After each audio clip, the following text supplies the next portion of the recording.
Channel. এখন আমি যে সিনেমাটা নিয়ে কথা বলবো সেটা হচ্ছে কোই মিল গায়া। রাকেশ রোশনের পরিচালনায় সায়েন্স ফিকশন অ্যাকশন ধর্মী এই সিনেমাটা জি5 এ ফ্রিতে অ্যাভেলেবেল আছে, আপনারা চাইলে দেখে নিতে পারেন।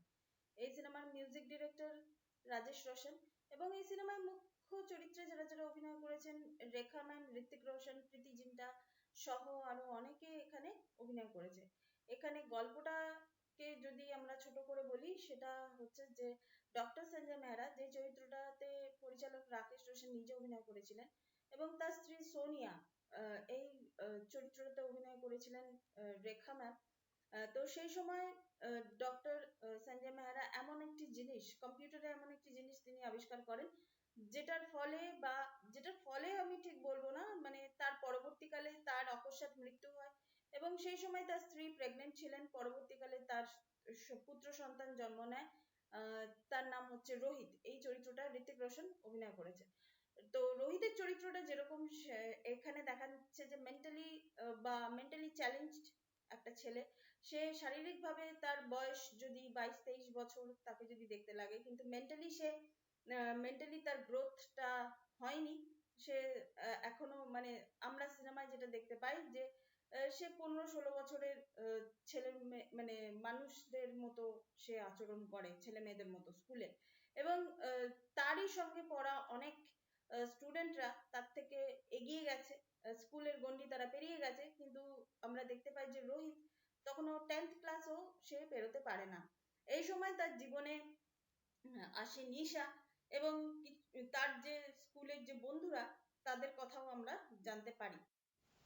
এই হচ্ছে রোহিতের চরিত্রটা। আপনারা এই চরিত্রটাতে, আমি আলাদাভাবে বলতে চাই গল্পটাকে প্রসিড করার আগে, ঋত্বিক রোশন এখানে যেভাবে নিজের মানে ক্যারেক্টারকে তিনি আত্মস্থ করেছেন না, এই সিনেমাটাকে দেখলে মনেই হবে না যে ঋত্বিক রোশন কাহো না প্যার হ্যার মতো একটা সিনেমা দিয়ে তিনি ডেবিউ করেছিলেন, তিনি স্টার হয়ে গেছিলেন।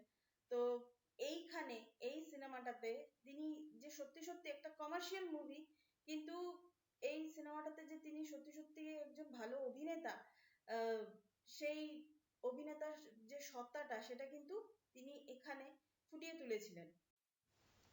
এখানে আমরা দেখতে পাচ্ছি ঋত্বিক রোশন, মানে রোহিতের চরিত্রটা, তার জীবনে আসে নিশা, প্রীতি জিন্টার চরিত্রটা, এবং তার সঙ্গে সে যে স্কুলের স্টুডেন্টদের সঙ্গে সে পড়াশোনা করছে, আমরা এমনিতেই বললাম যে সে মেন্টালি চ্যালেঞ্জ। সে ক্লাসে মানে 10th ক্লাস পর্যন্ত সে যায়নি। তার যে বন্ধুরা, এখানে তার বন্ধুদেরকে আমরা দেখতে পাচ্ছি। এখানে একটা জায়গায় আমরা দেখতে পাই যে রোহিত আর নিশার মধ্যে একটা লাভ অ্যাঙ্গেল সেখানে আমরা দেখতে পাই। এখানে কিছু কিছু দৃশ্যে আমরা দেখতে পাই, এবং গানও আছে। গানগুলো ইউটিউবে অ্যাভেলেবেল আছে, আপনারা গানগুলো শুনে নিতে পারেন। আর এখানে যেভাবে ঋত্বিক রোশন কিছু কিছু গান আছে, একটা গান বাদ দিয়ে, যেমন হাইলা হাইলা ওই গানটা বাদ দিয়ে, ওটা একটা আমার গানটা দেখে যেটা মনে হয়েছে যে ওটা একটা ড্রিম সিকোয়েন্সের মতো, কিন্তু অন্য জায়গায় ঋত্বিক রোশন, প্রীতি জিন্টা যেটা টাইটেল ট্র্যাক কোই মিল গায়া, ওটা হচ্ছে টাইটেল ট্র্যাকটা।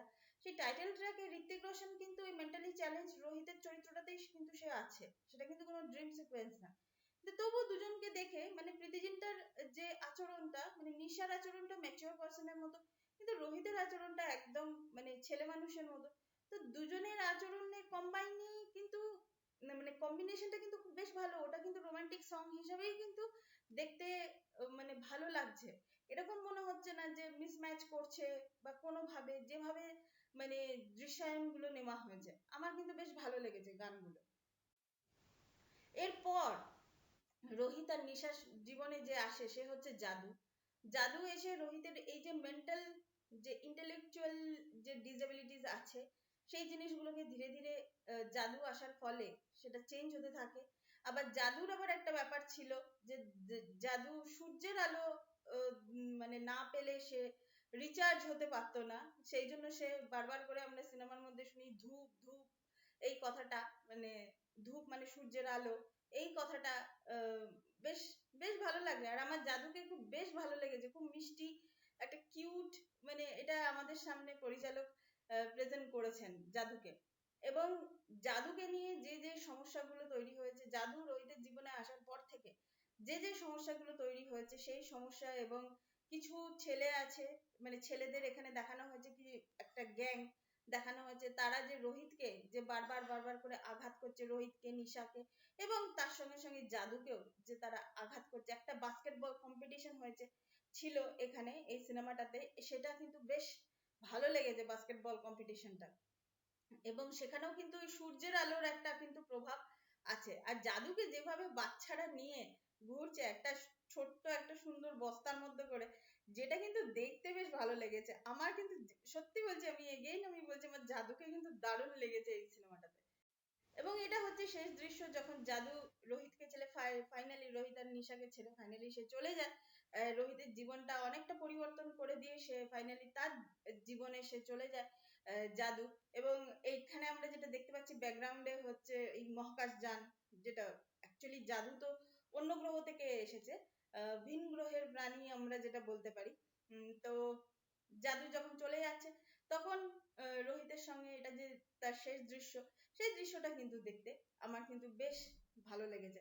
তো ওভারঅল এই সিনেমাটাকে আমি যদি বলি, এই সিনেমাটা বেশ ভালো, বাচ্চাদের জন্য ভালো, পরিণত বয়স্কদের জন্য ভালো, মানে মাস ক্লাস সবার জন্য কিন্তু এই সিনেমাটা তৈরি করা হয়েছে। যদিও সায়েন্স ফিকশনে কিছু কিছু জিনিস আছে, সেটা যদিও স্বল্প পরিসরে পরিচালক এখানে দেখিয়েছেন, যে যাতে দর্শকরা টেকনিক্যাল জার্গানের মধ্যে যাতে না পড়ে যায়।